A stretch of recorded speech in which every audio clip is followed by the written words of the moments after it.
ਫਗਵਾੜਾ ਦੇ ਮਹੱਲਾ ਓਂਕਾਰ ਨਗਰ ਵਿਖੇ ਰਾਵਣ ਕੁੰਭਕਰਨ ਦੇ ਪੁਤਲੇ ਦਾ ਦਹਨ ਨਾ ਹੋਣ ਕਾਰਨ ਚੱਲ ਰਿਹਾ ਵਿਵਾਦ ਰੁਕਣ ਦਾ ਨਾਮ ਨਹੀਂ ਲੈ ਰਿਹਾ ਅਤੇ ਇਸ ਨੂੰ ਲੈ ਕੇ ਮਾਹੌਲ ਲਗਾਤਾਰ ਤਣਾਅਪੂਰਨ ਬਣਿਆ ਹੋਇਆ ਸੀ।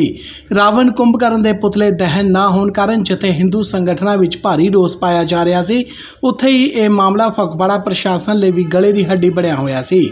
इस सारे मामले तो बाद हुण नवां विवाद उस वेले खड़ा हो गया जदों प्रशासन वालों इन्हां पुतलियां नूं देर शाम ट्रक विच लद के फिलौर सतलुज दरिया विच जल प्रवाह कर दिता गया। जिक्रयोग है कि यह अद्धे अधूरे ही पुतले जल प्रवाह किए गए ने, जबकि पुतलियां दे सिर ते लत्तां ते होर समग्री फगवाड़ा विच ही पई हुई है, जिस कारण हुण नवां विवाद खड़ा हो रहा है। इस संबंधी गलबात करदे सुरिंदर मित्तल ने कहा कि प्रशासन वालों एक कमेटी बना के अद्धे अधूरे पुतलियां नूं फिलौर सतलुज दरिया विच जल प्रवाह किया गया है, जो कि कमेटी नूं बगैर पुछे दसे चुप चपीते कर दिता गया है, जबकि अद्धे पुतले अजे भी बसों वाले शहर विच पए हुए ने। पिछले दशहरे तो लैके ਜਿਹੜਾ ਹੁਣ तक फगवाड़े ਦੇ ਵਿੱਚ ਰਾਵਣ ਦਾ ਪੁਤਲਾ ਨਾ ਜਲਾਏ ਦੇਣ ਦਾ ਇੱਕ ਬਹੁਤ ਦੁਖਦਾਈ ਘਟਨਾ ਚੱਲ ਰਹੀ ਹੈ। ਉਹਦੇ ਵਿੱਚ ਅੱਜ ਸ਼ਾਮ ਨੂੰ ਪਤਾ ਲੱਗਿਆ ਕਿ ਪ੍ਰਸ਼ਾਸਨ ਨੇ ਐਸਡੀਐਮ ਦੇ ਆਰਡਰ ਦੇ ਪੁਲਿਸ ਨਾਲ ਲੈ ਕੇ ਬਲ ਲੈ ਕੇ ਟਰੱਕ ਦੇ ਵਿੱਚ ਜਿਹੜੇ ਰਾਵਣ ਦਾ ਉੱਥੇ ਧੜ ਪਏ ਸੀ ਔਰ ਕੁੰਭਕਰਨ ਦੇ ਧੜ ਪਏ ਸੀ ਉਹ ਚੱਕ ਕੇ ਲਿਜਾ ਕੇ ਉਹ ਸਤਲੁਜ ਦਰਿਆ ਦੇ ਵਿੱਚ ਜਲ ਪ੍ਰਵਾਹ ਕਰ ਦਿੱਤੇ ਨੇ। ਬੜੀ ਮਾੜੀ ਗੱਲ ਹੈ ਕਿਉਂਕਿ ਅਸੀਂ ਐਸਪੀ ਫਗਵਾੜਾ ਨੂੰ ਇੱਕ ਸ਼ਿਕਾਇਤ ਦਿੱਤੀ ਸੀ, ਉਹ ਹਲੇ ਪੈਂਡਿੰਗ ਹੈ, ਉਹ ਇਨਕੁਆਇਰੀ ਪੈਂਡਿੰਗ ਹੈ, ਉਹ 'ਤੇ ਕੋਈ ਕਾਰਵਾਈ ਨਹੀਂ ਹਲੇ, ਜਦ ਕਿ ਗੱਲ ਚੱਲ ਰਹੀ ਸੀ ਕਿ 2 ਦਿਨ ਦਾ ਸਮੇਂ ਹੋਰ ਲਿਆ ਸੀ। ਲੇਕਿਨ ਅੱਜ ਅਚਾਨਕ ਪ੍ਰਸ਼ਾਸਨ ਵੱਲੋਂ ਇਹ ਕਾਰਵਾਈ ਕੀਤੀ ਗਈ ਹੈ ਔਰ ਮੈਨੂੰ ਜਿਸ ਤੱਕ ਮੈਂ ਜਾਣਕਾਰੀ ਹਾਸਿਲ ਕੀਤੀ ਹੈ ਕਿ ਜੋ ਸਾਡੀ ਸੰਸਕ੍ਰਿਤੀ ਹੈ, ਸਾਡੀ ਹਿੰਦੂ ਰੀਤੀ ਰਿਵਾਜ ਨੇ, ਉਹਦੇ ਮੁਤਾਬਕ ਇਹ ਠੀਕ ਨਹੀਂ ਹੋਇਆ।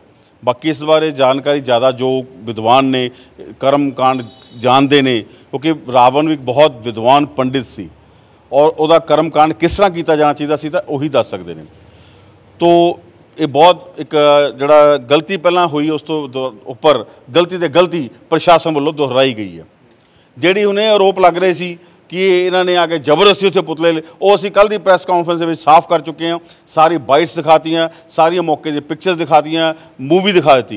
प्रशासन को चाहिए उत्थे जे नहीं सच्चा दावा इन्हों का कि इन्होंने जबरदस्ती उत्थे ले जाके पुतले ले जाने की कोशिश की, उत्थे जबरदस्ती वो नैचुरल 2 ड्रोन सरकारी उत्थे वीडियोग्राफी कर रहे सी, तो सानू वीडियो दिखा देन, सार्वजनिक कर देन, लोगों दिखा देन, दुध का दुध पानी का पानी हो जाएगा। असीं एक बार फिर एसपी फगवाड़ा को मंग करते हैं कि जो भी घटना हुई है ये जो भी जिम्मेवार ने, चाहे वो एक कमेटी या दूसरी कमेटी के मैंबर ने या प्रशासनिक अधिकारी ने, पूरी बिना किसी पक्ष तो फिर इनकुआरी करके यदि कार्रवाई की जानी चाहिए है। मित्तल साहब अज जो दस रहे पुतले लैके गए हुण तुहाडा अगला की होगा? देखांगे जो साडा अधिकार है, कानूनी अधिकार लड़ाई लड़ांगे असीं, चाहे सानूं हाई कोर्ट जाना पवे, पूरी लड़ाई लड़ांगे असीं। देखो ये तो धक्केशाही है प्रशासन की कि पहला उत्थे रात को 11 बजे SHO फैसला करा के मीडिया बाइट दे रहा है कि इन्होंने दोनों पक्षों समझौता कराता है और उस दे मुताबिक ही उत्थे सवेरे कार्रवाई हुई है। इन्होंने अपने पुतले ले जाने शुरू करते, बाद दे विच रोकता। हुण देखो एक होर दुखदाई गल की है, इन्होंने अपनी जान पहचान की खातर जिहड़े धड़ पे सी वो चक के जल प्रवाह करते। हुण जिहड़े बाकी अंग असीं दिखाए सी, रावण के सिर पे ने 10 सिर, कुंभकर्ण का सिर पिया, उन्होंने दे पैर पे ने, उन्होंने बारे कोई प्रशासन ने जहमत नहीं की कि वो बारे भी कुछ कर लीए। या तो करना ही तो उन्होंने नाल ले जाके पूरे अंगां नूं जल प्रवाह कर दे, विसर्जित कर दे। वैसे मेरी जानकारी मुताबक ये विसर्जन नहीं हो सकता। उधर इस संबंधी विद्वान पंडित कुंदन लाल शर्मा ने कहा कि अजिहा नहीं होना चाहिए सी, दहन विजय दशमी वाले दिन ही किया जाता है। जिस विद्वान ने अजिही सलाह दी है ये उन्हां दी समझ तो परे है। उन्होंने कहा कि अद्धे अधूरे पुतलियां नूं जल प्रवाह करना अपशगुन है। इस मामले विच प्रशासनिक अधिकारियों ने मीडिया तो दूरी बनाई हुई है अते कुछ भी बोलने नूं तैयार नहीं हो रहे। भारतीय संस्कृति के मुताबिक हम लोगों का जो संबंध है वो विशेष रूप से कर्मकांड और ज्योतिष के विषय में है।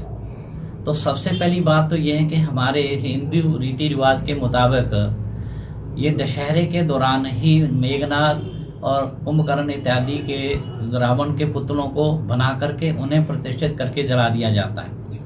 और हमारी संस्कृति में जलाना यानी कि उनको दाह संस्कार करना बहुत जरूरी होता है, अन्यथा हमारा जो त्योहार है वो पूर्ण नहीं माना जाता है।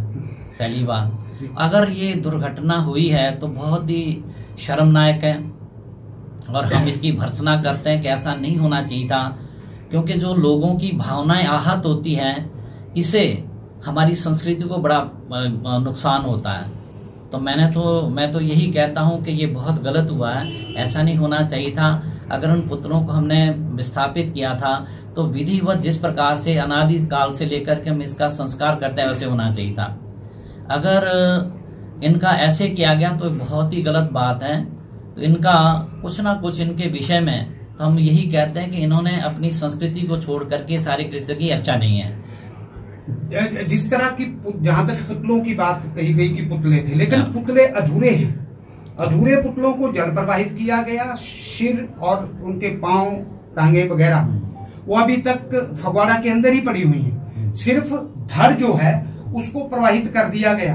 क्या ये शहर के लिए या देश के लिए अच्छा रहेगा क्या? सबसे पहली बात तो ये है कि जब हम किसी भी ऐसे शरीर को प्राप्त करते हैं तो उसके लिए भी विशेष रूप से अनुष्ठान होते हैं। अगर ऐसा हो जाए कि किसी का शरीर ना मिले या किसी के शरीर का कोई अंग नहीं मिलता, ऐसी दुर्घटनाएं बहुत सारी होती हैं, तो हमारी संस्कृति में इसके लिए बहुत बड़ा एक अनुष्ठान होता है, तब ऐसा होता है। अगर आपके पुतलों के अंग और हैं तो वो ऐसा नहीं करना चाहिए था कि कुछ अंगों को लेकर के ये कर दिया और उसमें कोई किसी हमारी जो संस्था है उनसे विचार विमर्श नहीं किया गया, ये भी बहुत गलत बात है।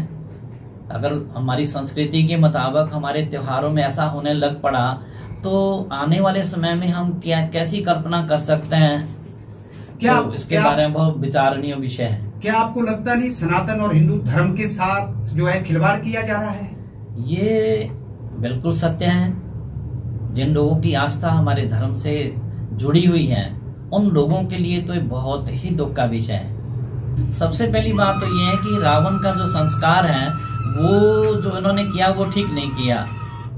ये 10वीं में ही होना चाहिए था। हम कहीं उसके बाद एकादशी, द्वादशी, त्रयोदशी में इनका संस्कार या कुछ भी इनके शरीर का कुछ नहीं कर सकते हैं, ऐसा कहीं विधान नहीं है। विजयादशमी वाले दिन ही रावण का जो कुछ भी किया जाता है वो होता है। हिंदू एक ऐसा पवित्र धर्म है कि जिसमें कभी किसी का विरोध नहीं होता है, लेकिन अपने धर्मों को ठीक तरीके से निभाने के लिए अगर वो कोई आवाज उठाता तो उसकी आवाज बिल्कुल जेन्युइन है, ठीक है, उसको उठानी चाहिए।